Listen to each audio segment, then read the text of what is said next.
మీకు రిపీటెడ్‌గా cold cough వస్తూనే ఉంటుందా? ప్రతి సీజన్ చేంజ్ అయినప్పుడు గానీ, క్లైమేట్ మారినప్పుడు గానీ, కోల్డ్ కాఫ్ వచ్చి తగ్గటం లేదా? అండ్ థ్రోట్ పెయిన్ వచ్చిపోతూ ఉందా?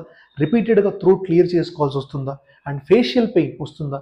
అంటే ఇవి గనక యెస్ అంటే మీకు సైనసైటిస్ ఉండే అవకాశం ఎక్కువ. ఈ సైనస్ పెయిన్‌ని నెగ్లెక్ట్ చేయకూడదు. ఎందుకంటే కరెక్ట్ ఐడెంటిఫికేషను, కరెక్ట్ టైమ్‌లో ఐడెంటిఫై చేయగలిగితే ఈ సైనస్‌ని ఓన్లీ మెడిసిన్స్‌తోనే క్లియర్ చేయవచ్చు.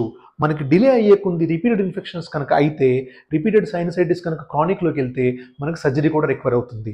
So identify correctly and act early. Respiratory హెల్త్‌ని డ్యామేజ్ చేసే బ్యాడ్ హ్యాబిట్స్ ఏంటి అనేది తెలుసుకుందాం.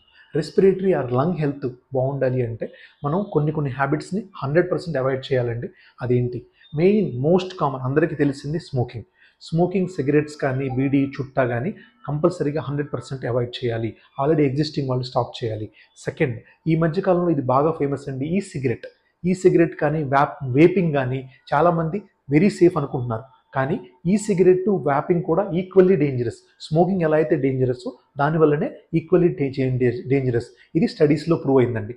అది కాకుండా అన్హెల్దీ డైట్ తీసుకోవటము, ఎక్కువగా carbohydrates and protein less diet కానీ, ఫాస్ట్ ఫుడ్స్ ఎక్కువ తీసుకోవటం వల్ల బాడీలో యాంటీ ఇన్ఫ్లమేటరీ మార్కర్స్ పెరిగి, ఆక్సిడేటివ్ స్ట్రెస్ పెరిగి, పూర్ లంగ్ డిఫెన్స్ మెకానిజం ఉంటుంది. సో దానివల్ల అది కూడా ఒక unhealthy habits. Sedentary life style ఎవరైతే రెగ్యులర్గా వాకింగ్ కానీ, ఫిజికల్ యాక్టివిటీ లేకుండా ఉంటారో వాళ్ళకు కూడా పూర్ లంగ్ హెల్త్ ఉండే అవకాశం ఉంటుంది. అండ్ ఎయిర్ పొల్యూషన్ని ఇగ్నోర్ చేసి ఎయిర్ పొల్యూషన్ ఏరియాలో ఎక్కువగా ఎక్స్పోజ్ అవటం కానీ, ఆర్ కన్స్ట్రక్షన్ డస్ట్ ఎక్స్పోజ్ అవటం కానీ, ఇది కూడా ఒక బ్యాడ్ హ్యాబిట్.